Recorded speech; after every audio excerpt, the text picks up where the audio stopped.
So yun po mga idol, no? Isa mapagpalang hapon po sa inyong lahat. Kaya nakaano na po kami, kauwi na po kami. At kagabi, binalikan namin si Commander Cruz doon na hindi na kami nagano. Flashlight lang yung dala namin ni Jerome. Nilibing po namin siya. At nilagyan namin ng ano lang, artificial lang na ng kahoy lang na cross. Sobrang ano po, sobrang sakit po para sa amin, sa part namin na maglibing ng kapatid, no? At alam naman po natin na may mga anak din po na nagano pa, naghihintay pa sa kanya na makita siya, umaasa na makauwi siya doon, may dalang mga pagkain, may dalang sorpresa, pero wala. Sobrang sakit lang po isipin. At hindi ko po matanggap yung nangyari talaga kay Commander Cruz. Ginawa po namin lahat, pero humihingi din po kami ng patawad dahil doon sa kumbaga parang parang sinisisi namin yung sarili namin kaya nangyari to. Dahil nagpadala kami sa pagod, nagpadala kami sa sakit, sa panghihina ng katawan namin. Kaya uwi kami ng uwi. Pero kung alam lang talaga namin kung saan siya, hindi kami mahihirapan na i-rescue siya.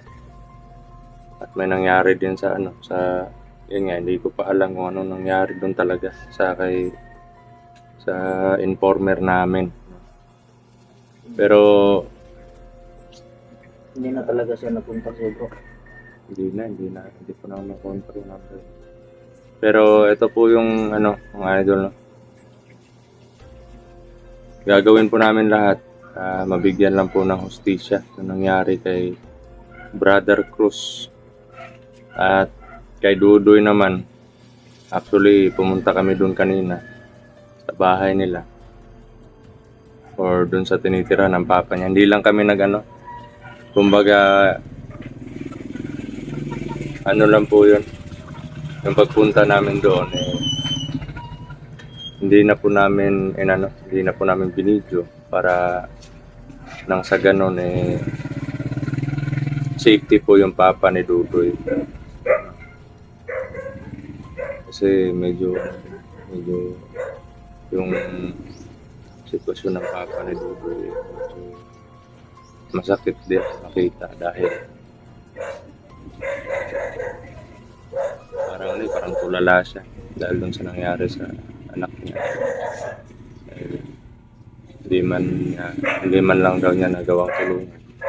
Pero sabi ko, huwag mo sisihin yung sarili dahil kung hindi lang dahil sa mga mga tusong kalaban na yan, hindi naman mangyayari ito, sabi namin ganun sa. At kumpirmado po mga idol na mga tauhan ni Superior Dragon o ni Commander Dragon yung kumuha kay Dudoy dahil nakita din daw. Sensya na po kasi may mga daan-daan na mga tao.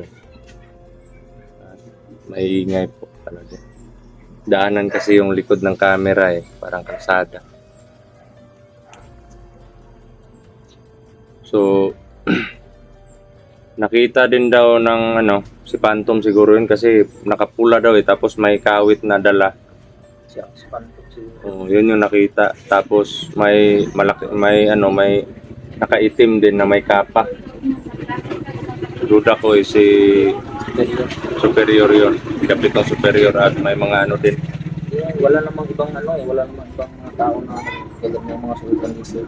At may mga tauhan din daw, marami daw kaya gusto niyang balikan, gusto niyang hilahin si Dudoy pero sinigawan siya. sinigawan siya ng ni Dudoy na umalis ka na kasi wala ka rin magagawa dahil alam ni Dudoy kung anong klase yung mga kalaban. Kaya Talagang kung ano siya bro, bumalik pa siya bro. papatayin talaga siya. Ano siya? Delikado. Kung hindi siya papatayin, Bibihagin. dala din siya. Kasama sila ni Dudoy. So, bukas mga idol, explore po kami, no? Dala namin yung galit. Dala namin yung paghihinagpis. Baon namin yung sakit dahil sa pagkamatay ni Commander Cruz at sa pagkadukot nila kay Dudoy. Hindi man sapat yung lakas namin para lumaban dahil sa hukbo nila, pero gagawin po namin lahat ng strategy para po maging safety si Dudoy at mabigyan po namin ng hustisya yung pagkamatay ni Commander Cruz. At awareness naman po dun sa mga co-hunters namin. Ingat po tayo palagi, mga bro. Wag natin pababayaan yung mga sarili na. Kahit nasa matinding galit tayo, kahit ako wala akong pakialam anong yung mangyari. Pero ang sa akin na sana isipin pa rin natin yung kapakanan ng pamilya natin. Dahil na-feel ko po talaga yung parang mawala ng ama yung mga anak. Kasi kagaya yan bro. Hindi ko lang alam bro, yung pamilya ni Commander Cruz, yung mga anak na mga maliliit bro. Maliliit. Yun yung mga problema mga idol. Sobrang sakit talaga yan sa maiwan na pamilya. Maliliit pa yung mga anak niya. Lalong-lalo na yung mga anak na naasa pa na uuwi pa yung papa nila. Oo nga. Siguro kung tanungin mo yan bro, mga bata, sa isipan nila bro, buhay pa yung papa nila bro.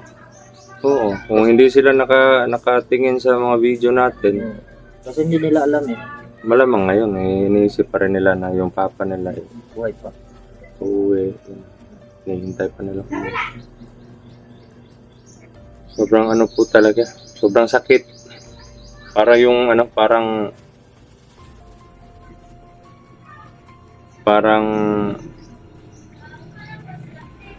dahil sa sakit na nararamdaman mo, parang lahat ng katawan mo punong-puno ng galit. Gusto ko pong lumuha, gusto kong umiyak doon sa nangyayari, doon sa paglibing at nung nakita namin si Commander Cruz, pero nangingibabaw yung galit dahil sa ginawa nila sa kanya. Imbis na umiyak ako, sinabi ko na lang sa sarili ko na pagbabayaran nyo lahat. Paghiganti ka namin bro. Paghihiganti ka namin. Yan na lang yung solusyon namin kasi wala na kami pang magawa ang paghiganti. Ayan na tinatanong kay Pinunong Kapura kung ano yung pwedeng mas mabisang gawin para matapos sa mga kalaban na yan. Kaya ang tanging na sabi niya lang lumaban ng lumaban. Hindi titigil. Hindi titigil sa paglaban. At kailangan buo yung loob, huwag mawalan ng pag-asa. Yun yung palagi sinasabi. Oo, kasi wala na ibang paraan mga idol. Lumaban at lumaban na. Kasi kung gagawin pa namin yung mga madadaling paraan, wala din magagawa kasi kailangan pa natin ng mga budget, wala nang oras mga idol. Kaya At sabi pa nga ni Pinunong Kabura na matagal niya pinag-isipan kung kaya ba daw namin pumunta doon sa sa ikapitong bundok para kunin yung mahiwagang mutya or isang mutya na nakakabigay or magbibigay sa katawan ng isang tao na humahawak doon para kontrolin yung mga malalakas na pwersa. Sabi ko naman kung babasihan natin ilang araw pa yun. Ilang araw pa yun pupuntahan natin.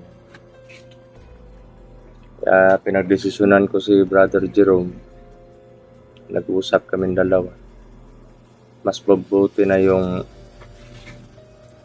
lumaban muna kami. Unahin namin si Dudoy paghahanap bago pa mahuli ang lahat. Yun yung napag-usapan natin. Kasi hindi namin idol, hindi namin tiis ng kalagayan ni Dudoy ngayon nasa kamay ng kalaban. Hindi namin papabayaan si Dudoy kasi baka mangyari naman ang nangyari kay Commander Cruz. Yan yung nasa isip namin, mga idol. Si Dudoy umiwas muna sa gulo dahil gusto niyang unahin yung papa niya. Gusto niyang safety. Pero kumbaga binigyan niya ng time muna yung papa niya na makasama. Makaiwas din sa gulo. Wala sinusundan talaga ng mga kalaban. Kaya sabi ko sa papa niya, huwag masyado mag-alala.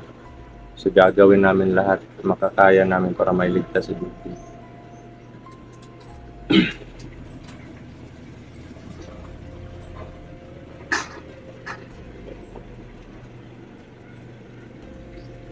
At yun, pagdasal niyo po kami mga idol, no? Sana tagumpay po kami. Gawa po ng alam naman po natin na hindi po basta-basta yung mga kalaban namin. Hindi po hindi po mga aso na kung makikita nila na may dala kang pangpalo, mga kahoy, matatakot yan, tatakbo yan. Pero hindi. Pumapatay din po ng tao yan na walang kalaban-laban. Kahit lumaban pa, papatayin din. Yan sila idol, pag makakita sa kagaya namin, makita nila kami. Hindi tatakbo pa palayo yan, tatakbo pa palapit. Bakit parang asong ulol, gustong kumain ng tao. Ano man yung makita nila, kakagatin agad. Yan sila. Nagdodoble ingat po kami. Dahil po ayaw din po namin na mawalan yung pamilya namin. Pero mawala kami sa pamilya namin. Mawalan kasi importante din kami sa pamilya namin. At isa pa, ayaw din po namin na lubos ka mag-alala sa kalagayan namin, ano mga mangyari sa amin. Pero sa pagkakataong ito po mga idol mo, humihingi po ako ng pasensya sa inyo na sa mission pong ito bukas hindi na po galit na po yung gagamitin namin sa laban.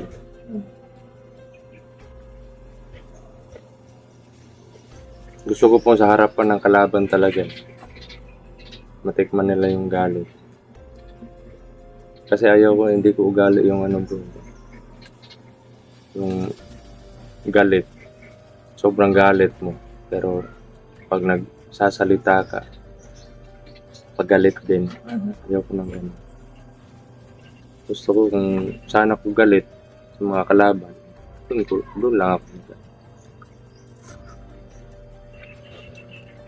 Parang ganun yung attitude ko dating sa mga. So, bro, bukas explore tayo. Pero depende na lang sa sa kakainat na ng laban na yan. Kasi kailangan talaga na makuha natin si Dudoy para mahanap natin siya. Pero sa ngayon po mga idol, ano po, uwi muna ako doon sa amin, sa pamilya ko para magpaalam. Hmm. Para kahit ano nangyayari sa atin dito, huwag na sila maghanap na saan. Pero babalik ako agad bro. Balik agad. Bukas, explore tayo.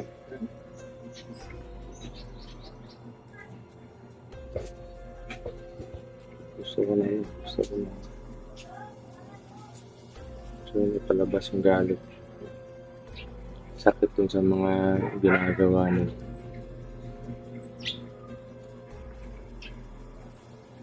Hindi na yan tama.